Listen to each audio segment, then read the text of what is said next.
Okay guys, welcome back na naman dito sa ating channel Pinoy Tech Spot, and for today guys, meron akong i-share sa inyo na isang malit na bagay lang naman regarding sa ating mga channel dito sa YouTube. So itong malit na bagay na ito guys is pwedeng magbigay ng isang malaking impact para maging visible yung inyong mga channel guys dito sa YouTube, no. So punta na tayo guys doon sa ating settings. Yan, and then punta kayo doon guys sa channel.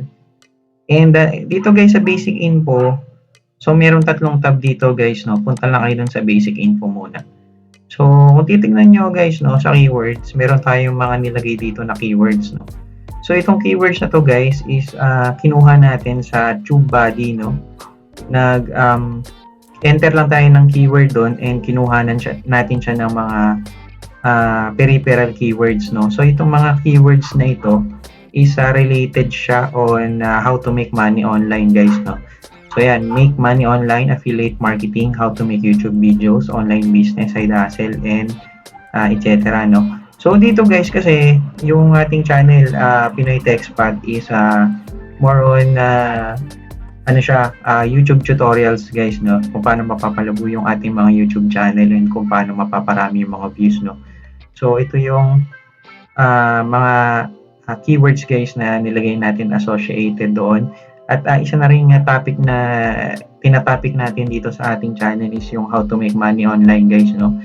So yan, kaya meron kayong makikita ng mga related keywords dyan on how to make money online, no? Ayan. So more on money making guys, no, yung ating nilagay dito ng mga keywords. So yan guys, napakahalaga ng mga keywords na yan na maglagay kayo dito sa keyword slot na to or space na ito ng mga keywords na related sa kung ano ba yung tinatopic ng mo sa iyong channel, no. So dito guys, ilagay mo rin yung name ng iyong channel. Ba't ba walang name ko ng aming channel? So wala siyang name ng channel, no guys. Lagyan natin. Yan, pumasok guys, no. So dito kasi guys, no, sa keywords mahalaga meron ding channel name, no, para once na sinearch siya ng mga tao or yung mga taong aware na sa channel mo na nakapanood na ng mga video sa channel mo, pag sinearch nila yung pangalan ng channel mo, is mabilis kang hahanap or mabilis kang mag-a-appear dun sa search results, no. So save natin. So bigyan ko kayo ng example guys, no. Punta tayo, magbukas tayo ng incognito. Punta tayo sa YouTube. Yan, dito na tayo guys sa YouTube, no. So dito, so para ma-prove natin na effective yung paglalagay ng channel name mo dun sa keyword slot sa settings ng YouTube channel, try nating i-search yung channel. Dapat mag-appear to guys sa search result agad, no. So yan guys, so nakita nyo yan. Unang-una siya guys, no. Yan, Pinoy Tech Spot. So dahil dun sa ginawa natin yun, sa simpleng paglalagay natin ng name ng ating channel doon sa keyword slot sa loob ng YouTube channel settings natin sa under keywords, no.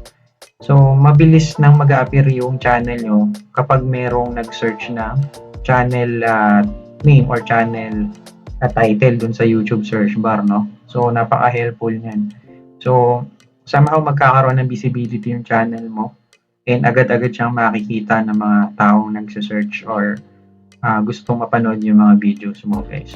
And then, itry naman natin guys kasi meron akong channel dito na bago lang siya, yung The Farm Yard TV, no. So bagong-bago lang yan, hindi pa natin naaayos yan. So itry natin. So hindi pa natin yan nalalagyan ng mga keywords dun sa settings, no. So ano yung magiging difference guys, no. Tingnan natin. Ayan, search natin The Farm Yard TV. So dapat mag-a-appear. Pwedeng mag-appear, pwedeng hindi.